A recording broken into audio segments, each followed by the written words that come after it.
other options that we have here. Under tools, we've got news. This is self-explanatory.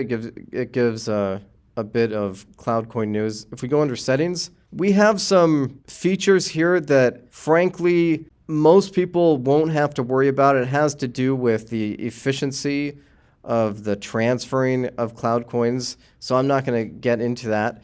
We have NFT publishing as well. This has to do with actually proving that your NFTs belong to you. And speaking of NFTs, let's go ahead and click the NFT tab where we can create our own NFTs. So what we can do here is click Create New. And all we need to do is select a PNG file. For example, I've got a PNG file right here. And let's say the title is, let's just say test. Now, in order to create this NFT, I have to use one CloudCoin. And it's going to get that CloudCoin from, let's just keep it with main. And I want to create just one NFT. And for description, you can write anything you want in there. I'm going to just leave it blank. Let's click Create NFT. There we go. And it shows up right there. So this is my NFT. I can go ahead and click on it, and this is what the image looks like. I can make copies. I can confirm authenticity. I can go up here to Actions, and let me click this first. Then we'll go to Actions, and I'm going to withdraw the NFT. Let's withdraw it to my Downloads folder. And there it is right on top. Now let's go ahead and try importing it.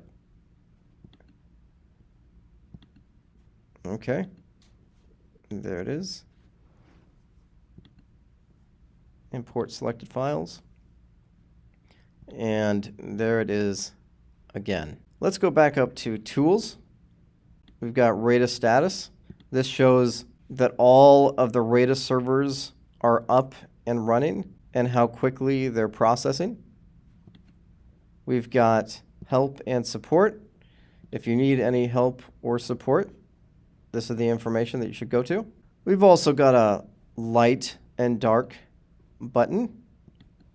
Let's go back over to SkyVault and take a look at new transactions. There is an option to transfer to a crypto exchange.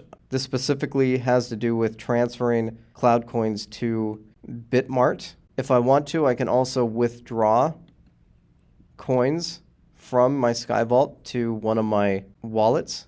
Let's do that. Let's withdraw this one to my main wallet.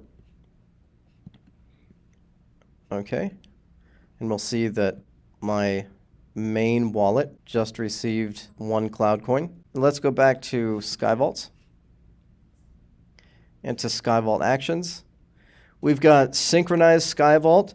Honestly, you won't have to worry about this too much. You can always click it and it won't do any harm. Basically, it just checks to make sure that your SkyVault is working properly. We've got delete SkyVault. The SkyVault must have 0 CloudCoins in it in order to delete.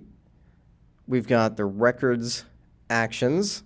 So you have the option to export your statements here.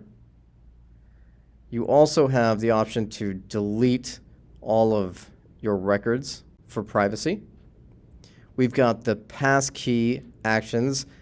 Every SkyVault has a passkey associated with it. You've got the fixed passkey option. Again, you shouldn't need to worry about this, but you never have to be afraid to use it. We've got the backup passkey, and you've got the export passkey. So if for any reason you need the passkey, you will have that available. Let's go back over to the Wallets tab and take a look at other actions there. So we've got wallet actions. We can back up our wallet. So let's go ahead and click that actually. Let's say yes, backup wallet. And we'll choose where we want it to back up to. And I'm just going to choose the downloads folder. And let's click backup. And it's saved to this file path right here. We can go to that file path.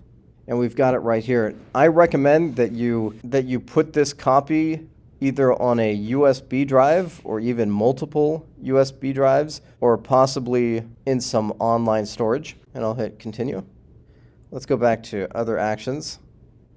We also have the option to rename the wallet. For coin actions, we have verify authenticity and fix unprocessed coins. Again, that's not something that you necessarily need to worry about right now. In fact, in future versions, these options might not be here because we may have some automated processes working in the background, which will take care of these things. We've got records actions. So again, we can delete the transaction records. We can export the transaction records. We can also download the serial numbers of the cloud coins. And lastly, we've got show colors. Let's click that. This shows the different colors of our cloud coins. Each of our cloud coins is actually assigned a different color. We have a website called collectiblecolors.com that you can go to get more information on that. And that is it for your initial tour of the CloudCoin Manager. Thanks for watching.